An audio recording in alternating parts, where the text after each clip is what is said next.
একাধিক চমক রেখে টি-টোয়েন্টি বিশ্বকাপের জন্য ১৫ সদস্যের দল ঘোষণা করেছে যুক্তরাষ্ট্র ক্রিকেট বোর্ড। দলের সবচেয়ে বড় চমক শ্রীলঙ্কান সাবেক অলরাউন্ডার শ্রিয়ান জয়সূরিয়া।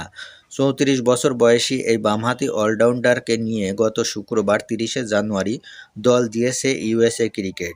২০১৫ সাল থেকে ২০২০ সাল পর্যন্ত লঙ্কার জার্সিতে ১২টি ওয়ানডে এবং ১৮টি টি-টোয়েন্টি ম্যাচে প্রতিনিধিত্ব করেছেন শ্রিয়ান জয়সূরিয়া।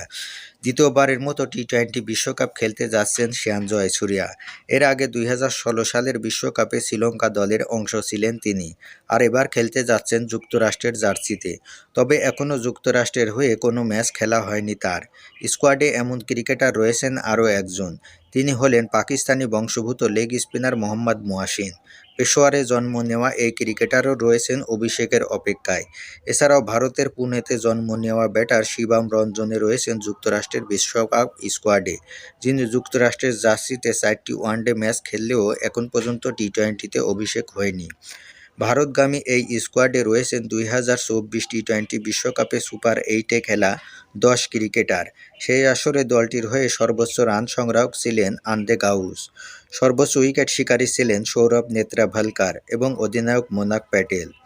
গত আসরে খেলা স্টিভেন টেইলর ও অ্যারন জোন্স নেই এই দলে। আসন্ন টি-টোয়েন্টি বিশ্বকাপের জন্য যুক্তরাষ্ট্রের পূর্ণাঙ্গ স্কোয়াডটি হল Monank Patel, Jasdeep Singh, Andries Gous, Shriyan Jayasuriya, Milind Kumar, Saiteja Mukkamalla, Shayan Jahangir, Sanjay Krishnamurthi, Harjit Singh, Nosthush Kenjige, Shadley van, Saurabh Netravalkar, Ali Khan, Mohammad Wasim এবং শিবম রঞ্জনে।